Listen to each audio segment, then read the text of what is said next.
He created a creation, and right after He created it, God said, this is not good because it's missing something. Who remembers?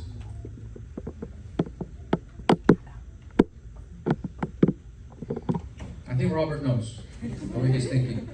Robert, what did God create that wasn't good? Animals? Animals? No. Animals, God created them, said was good. I think Elizabeth knows. You don't know.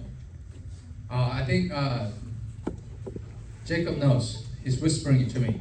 Jacob, what was it that God created but that wasn't good?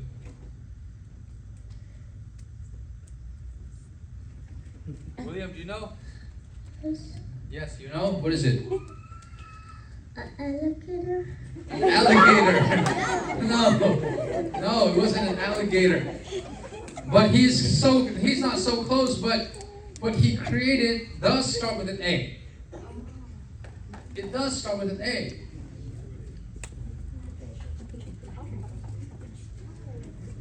Okay, I guess you guys don't know. When God created Adam, right? He said what? It was not good for Adam to be alone. So what did God give Adam? Eve. All right, let me ask you a question. Did God give Adam Steve? No, He gave Adam what? Eve. Did God give Adam a husband? No, God gave Adam a wife. That's why marriage is only between a man and a woman, not between a man and a man. That's gay, right? It is not okay to be gay. It's not between a woman and a woman because that's also gay. Why? Because when God designed marriage, it's for a man and a woman. All right, so now, God created what for Adam so that Adam can be good? A family. God gave Adam a wife to start a family. So the first institution, you guys know what an institution is? All right, an institution is a group or an organization that is leading each other into something. Like school, government, right? Church is an institution. The first institution that God created was family, was marriage. That's why it is not okay to be part of LGBTQ. Right? Why? Because who designed marriage? God designed marriage. And God said marriage was between a male and a woman, male and a female. Why is it so important that it's between a male and a female? Who knows? Number one, because God designed it. But what's the second reason? Because marriage is supposed to do something that homosexuals can't do. Yes. Yeah, they're supposed to multiply. You cannot multiply in a homosexual relationship, right? But do we live in a world where it is starting to get okay to be gay? Yes. We're living in a world where all of these celebrities are throwing these pride flags that we're going to have next month. But that's not okay. All right, let me share with you guys how serious this is, okay? For the older kids. So the L in the LGBTQ stands for what? G stands for? B stands for? T stands for? What is transgender? When you switch gender through a surgery, right? And then the Q stands for? No, not questions. Q stands for? Queer. What is queer?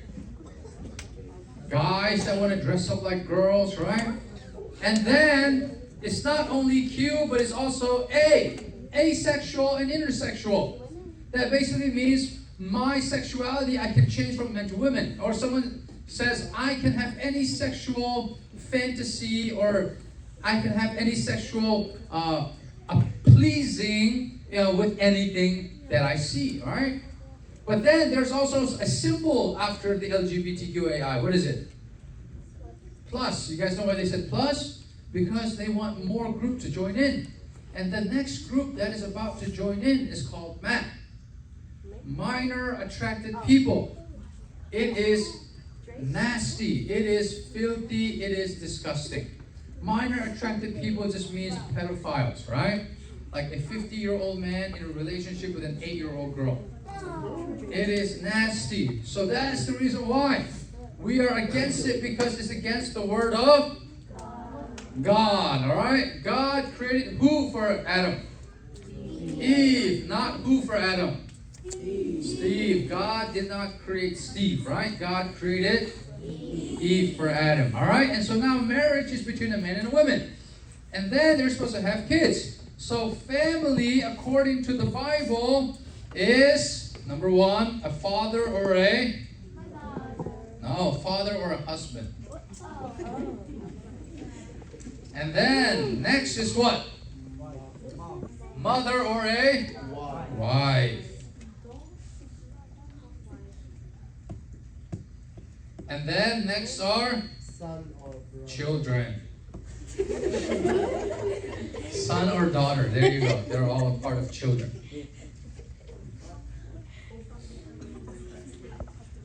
Okay, let me ask you guys a question. Who should be the leader of the family? Who should be the leader of the family? No, it's supposed to be God. God's supposed to be the leader. Then who's the second? Father. Then who's the third? Mother. And then who is last? Who is last? Oh, children are last. You know what level children are at? They're in the same level with their pets. So basically, you have no authority in your family because you are still a...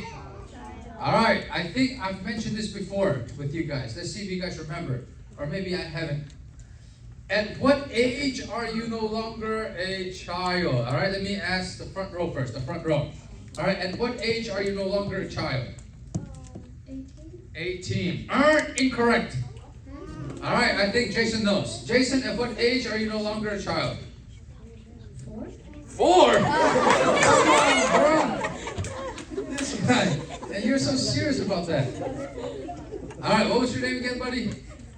Joshua. I think Joshua knows. At what age are you no longer a child? 11. Alright, you are wrong. Alright, what was your name again? Bella. Beulah. I think Beulah knows. Beulah, what age are you no longer a child? Give me a number. Alright, go ahead. Give me a number again. 13. No, you're wrong. Alright.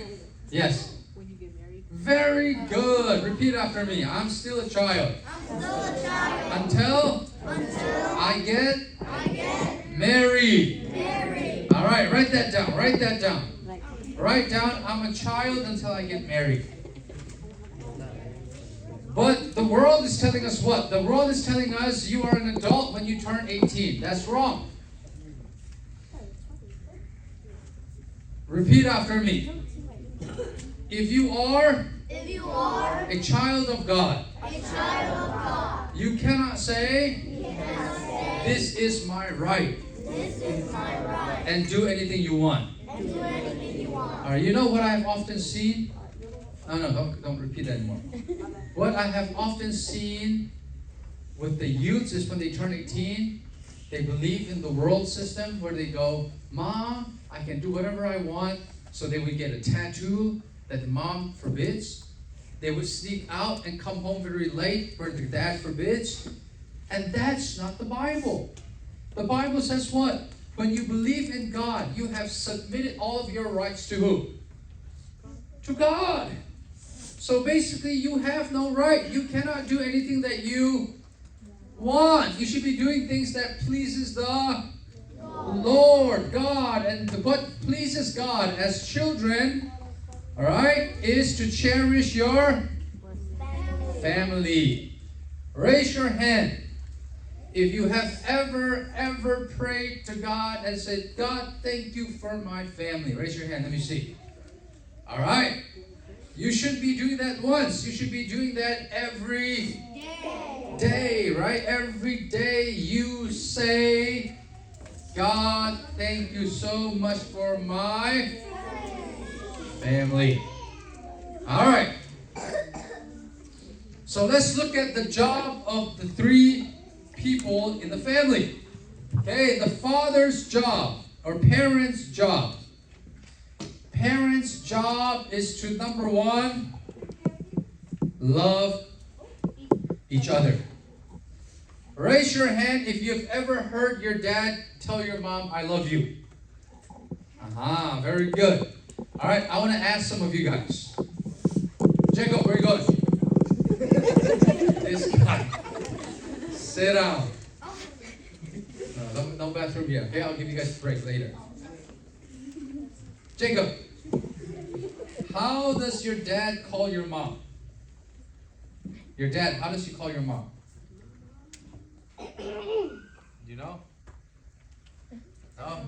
You don't remember? All right, William, how does your dad call your mom? What does your dad say to your mom? You don't know? All right, I think Robert knows. How does your dad call your mom? Julie knew that. Julie knew to get up there. Where's your dad? Point to your dad. Let me see where your dad is. Is he here? No? Okay. Joshua, how does your dad call your mom? Don't know? Elizabeth? Biyaku. Biyaku?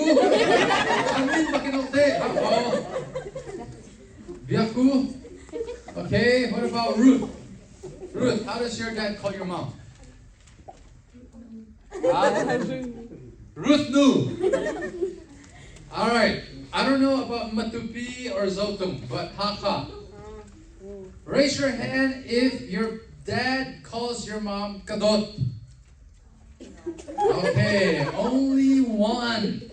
So most of your, you know what Kadot means? It means my love. Right? Jacob, do you know what your dad calls your mom now? Calls your mom? How does your dad call your mom? Alright, Jason, help me. How does your dad call your mom? No, help. Tell us. Tell me, your dad doesn't call your mom boy. How does your dad call your mom? By her name or what? Mommy. That's what your dad say? Okay, alright. Yeah. Okay. Now, what about, what's your name again? Lily, what about you? Adon? Ano? What does that mean? Mom. Okay. Let me ask you this question. Raise your hand if your dad gave your mom Valentine's Day present. Okay, very good. Now, let me ask you this. Raise your hand if you see that your parents, they love each other. Raise your hand if you know your parents love each other. Very good. Their number one job is to do what? To love each other. So next time, you're going to tell your dad. Okay, listen up here, guys. You're going to tell your dad. If your dad speaks Hakka, you're going to tell your dad to call your mom Kadot. You guys know what Kadot means? Yes. My love, all right? And then whatever language you speak, you're not going to allow your dad to call your mom by her name. All right? And you're not going to allow them to call your mom Ruth Nu or Philip Nu. You're going to make them call each other my love. Why? Because there should be love between them. Number two, the second job for parents is what? Is to lead. Is to love, and it is to Lead. Lead who? The children. The children closer to who? God, right? It is to love one another, to love you guys. It is to lead you guys and each other closer to God. But not only spiritually, they are called to lead you how? Socially, physically, emotionally, right? Let me ask you a question. If you are a leader, raise your hand if you want to play sports in the future. All right? And you are, let's say, a leader of a sport team. Do you think you're always going to say kind remarks or kind words to your teammates? Will there be times where you have to tell them that they're wrong? Will there be times where you're going to have to discipline them?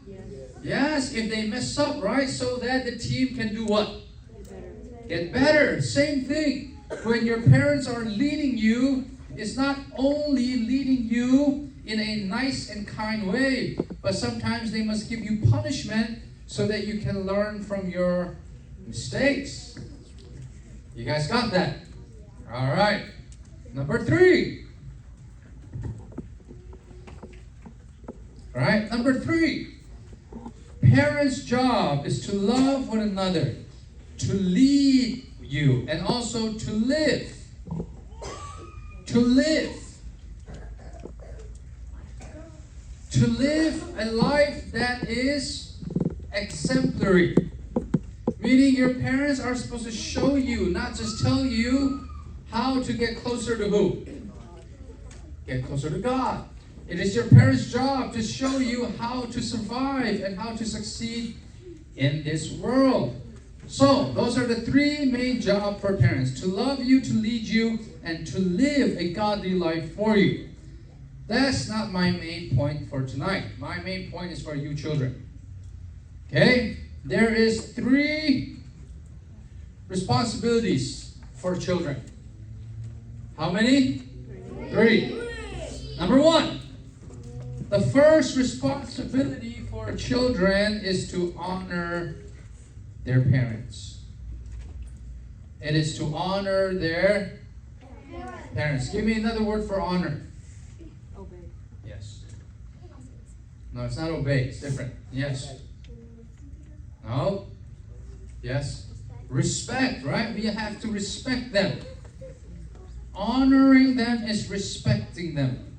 So that means if you respect them, you cannot do what? You can't raise your voice at them. You can't throw a tantrum. And you definitely cannot get physically aggressive with them. It is your job to respect them. To respect the fact that they are what? Your parents. Just like how we respect leaders, we have to respect our leaders who is our parents. Number 2, we have to obey our parents. Alright, honor your parents. And the second one is what? Obey your parents. Alright, and then third one. Third one is very, very important. And that is to love not only your parents, but also love your siblings. Alright, write that down. Love your parents and siblings. So we are called to honor, we are called to obey our parents, and we are called to love our siblings. Alright? Repeat after me. How can you love the invisible God when you can't even love your visible brother? That's what it says in the Bible. The Bible says that when you don't love your own brother or sister, it is impossible for you to say you love God. Because how can you say you love someone who's invisible when you can't love someone that is visible? So you're supposed to love one another so that you can live for God's glory. All right, let me teach you guys a little bit about honoring and obeying your parents. Okay. Let me give you guys some stats here, all right? Those who have parents that are worthy of honor and obedience. And when kids honor and obey their parents, they are 4 times more likely. Sorry, they're going to be 4 times richer than kids who don't obey their parents. If you don't have parents at home, or if you do not obey your parents, you are most likely going to go through poverty. And let me give you guys some stats behind it, all right? Okay. So the U.S., we are split into ethnic groups. You guys know what ethnic groups are?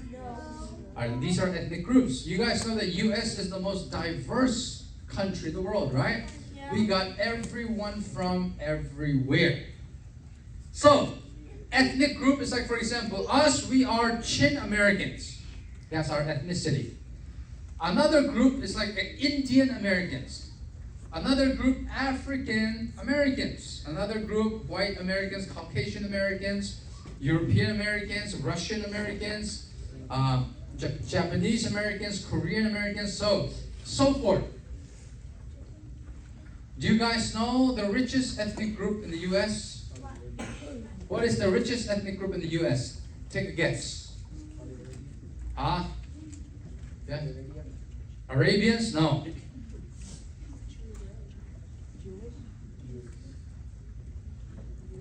No, not per person. Yes, they're one of the richest, but they're not per person. Average. These ethnic group, they make around about $150,000 a year per person in a year. All right, they are Indian Americans. Indian Americans are the richest. All right, then second is like Chinese, Korean, and then white Americans are like top 11. Okay. Which race is the smartest race? Asians, by far. Right? If you go to Ivy League schools, like Harvard, Yale, you see most of them looking like you. Right? Asians. Number 3. The poorest ethnic group, I think you guys will probably know, I don't have to say it, is very good. The least successful in academics are also African Americans. And so Barack Obama, when he was the president, he was wondering why his particular group are doing so bad socially that they're making up 88% in prison. They're doing so bad academically that the graduation rate for their ethnic group is only about 33%. Doing bad, so bad financially that an average person in that ethnic group, they make only $17,000 a year, which you cannot live by. The number one reason why they came up with their ethnic group failing in every means of life. Socially, most of them are ending up in prison, gangs. Academically, they're not passing high school, graduating. Financially, they're the poorest. It's because they don't cherish their role as children. And some of them, the reason why they don't cherish their role as children is because they have no father to look up to. And that's the truth. But then, Asians, you know what happens with Asians? Asians, all of the kids that are Asian,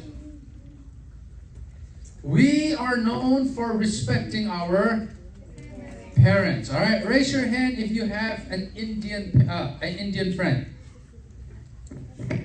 You guys have Indian friends? Okay, if you got some Indian friends, not all of them, but most of them. Let's say they're playing at the playground, and dad texts them, say come home, they will come home right away. So, there is a correlation, meaning there is a relationship between you obeying your parents and you living a successful life. The key to success, let's write that down. The key to success. The key to success is what? Honoring and obeying your parents. I think I'm the most qualified to tell you this. I have seen Chin kids who are now dead because they were part of a gang, got shot up. Just recently, 3 months ago, I was at Austin.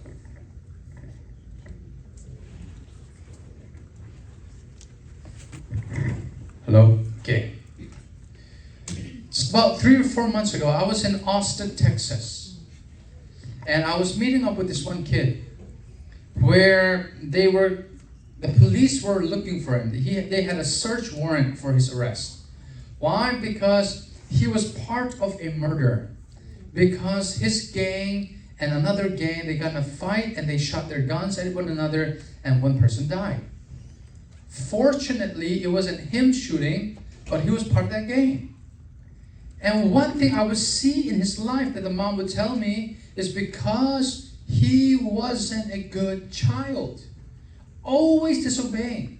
Mom specifically told me this. This was like hours before they were taking him to jail.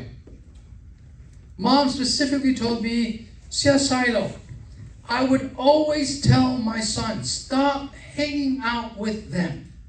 And my son would just brush that off his shoulder as if I don't know anything. And he is now paying the consequence of him not listening to me, of me telling him to stop hanging out with those bad friends. You know what that kid regrets the most? Hanging out with those bad friends.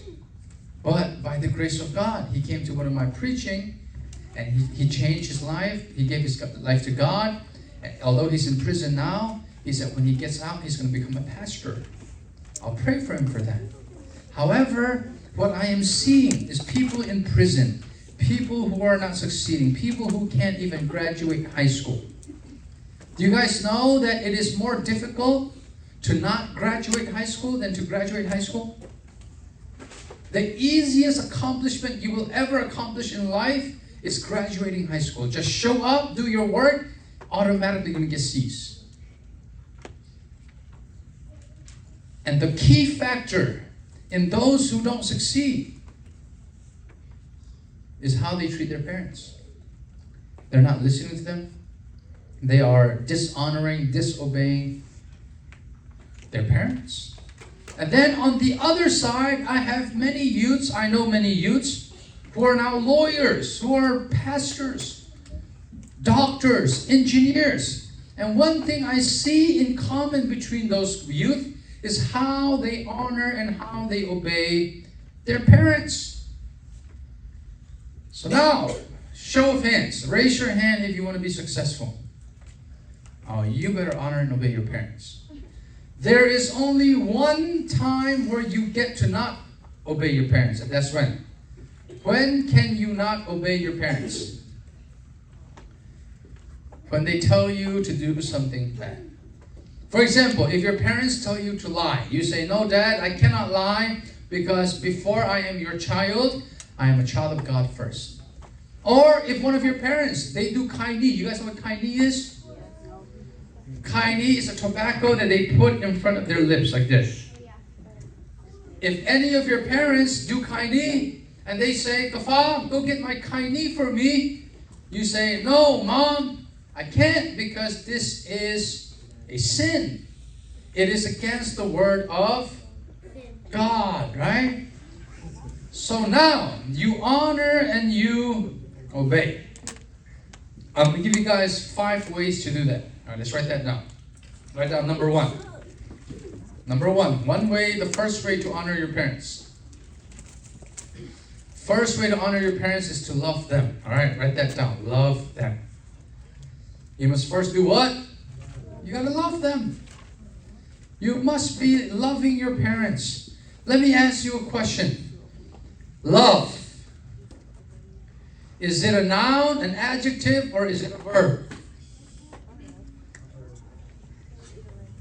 Love. Is it something? Is it something, or is it something that you do?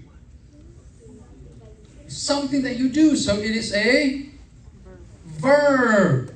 And if it's a verb, then is it enough just to say I love you?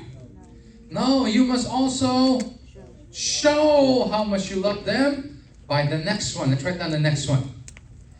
Next one, love them. Next one is, you guys ready for it? Pray for them. You must what? Pray for them. Pray for them.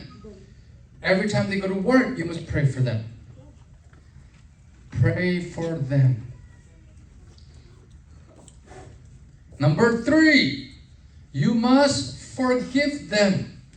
Yes, there are times where your parents make you angry, so you have to forgive them for that. Number 4, you must cherish them. Embrace your time with them. Cherish them. Listen, guys.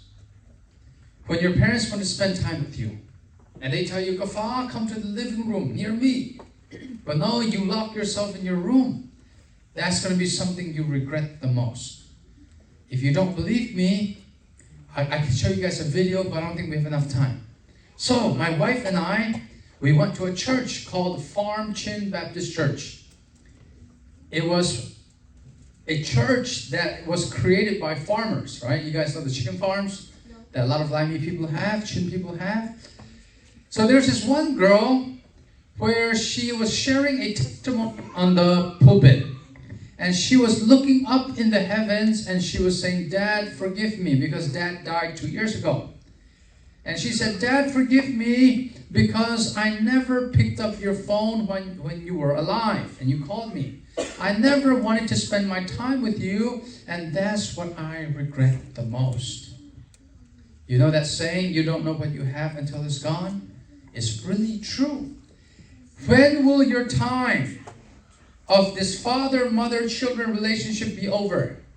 Either when you die or when you start your own family. Listen, when you're 18, you might go to college, and I know there aren't that big of a college here in Newburgh. So you have to go to Chapel Hill, right? You might go to colleges out of state, and after college you're gonna work. So your time with your family is so short. From now till age 17 or 18, that's about it. So now you gotta spend time with each other, right? Cherish one another, okay? Last one, number 5, is to support them. Okay, how can you support your parents? Because most of you guys don't work. All right, here's how. This is how you can support your parents. Try your best in school.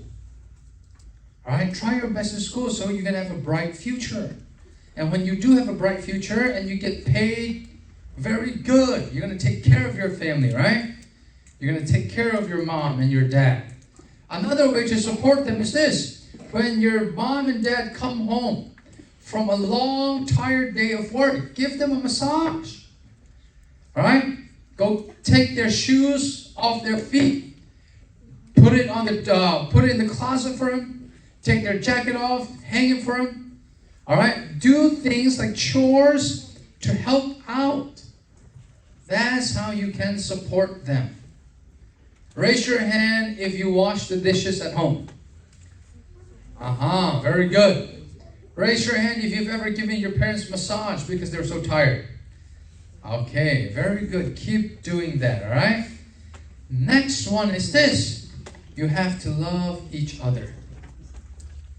Okay, show of hands. Raise your hand if your brother or sister can be the most annoying person ever in this world.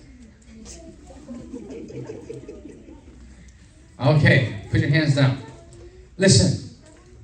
That the most annoying person that you think you have, if God says, okay, their time in this world should be done, and He takes their life away and takes them to Him, that annoying person is going to be the person you miss the most. You know what I have seen? All right, you know what I have seen is when someone loses their sibling, they post how much they miss them and how much they love them on social media. But can the dead person see their post? No, he's either in heaven or hell. That's a different dimension. They cannot see through the world. They cannot see our universe because they're in a different realm. Alright, so now, can you guys repeat after me? Yes. Life will be so much better. Life will be so much better. If we tell each other how much we love and cherish one another when we are alive, not when someone dies. You guys got that? And I think some of you guys might have even experienced a family member dying. So I think this could be very near and dear to your heart. But for those who haven't experienced it, cherish your time with them. And you know, this has to start with who? This has to start with the oldest. Raise your hand if you're the oldest in your family. Okay, oldest, you got to take responsibility of being the oldest. Stop kicking your younger siblings out of your room. All right, you should be spending time with them. Why? Because our parents, let me ask you a question. Our parents, did they grow up here? No. Can your parents speak fluent English? Probably not. Alright, so now, who is the one that has to act like a third parent for their younger siblings? The oldest. You gotta be mature. You gotta work hard. You gotta help your siblings out in their schoolwork. You guys got that? It is very important. Why? Because at the end, that saying, blood is thicker than water, is so true. At the end, your friends might abandon you. Your church might also abandon you. But you know who can never abandon you? God and your family, your siblings. Your brother is who you got. Your sister is who you got. So as siblings, we have to love each other. Remember what I told you today? Next year, who's coming here? My younger sister. She's also a preacher. The youngest sister is also a preacher. Why do you think all three of us travel around like this to preach? Because their oldest brother has given them an example to follow. I was there for them, to help them out, to support them, to pray for them. When they can't go to my parents, they come to me. When they need money, if I have it, I give it to them. When they need advice, if I can give them advice, I give them advice. If they need something, I'm always there. Of course, they annoy me at times. But as the oldest, I must put on the responsibility as being the oldest so that I could be their third parent. You guys understand? It is important. It is very, very important. Why? I'll give you guys an example. For some of you guys, your younger sibling might only listen to you. I know many people where the parents can't discipline or tell the younger kids to do something, but then if the older sister or if the older brother goes to the younger sibling and says, "Now, stop doing this or do that," they listen. They really listen. I have witnessed it through my life and even through my wife's life. All right, her little brother listens to her the most. She's like his second mom. Same thing. Oldest. You gotta be there for your younger sibling. All right? You cannot be wasting your life playing video games. You cannot be wasting your life doing TikTok all day, all night. You cannot be wasting your life by hanging out with the bad friends. And you know, if your oldest sibling is already married, then that means what? The second oldest is now the oldest. So you have to be there for them, whether you like it or not. But when your siblings, they do succeed in life, you know who's going to be the happiest for their success? The oldest sibling who's there for them. Okay, I don't want you guys just to listen to my sermon. I want you to live it out, okay? So what I'm going to ask you to do is go and find your sibling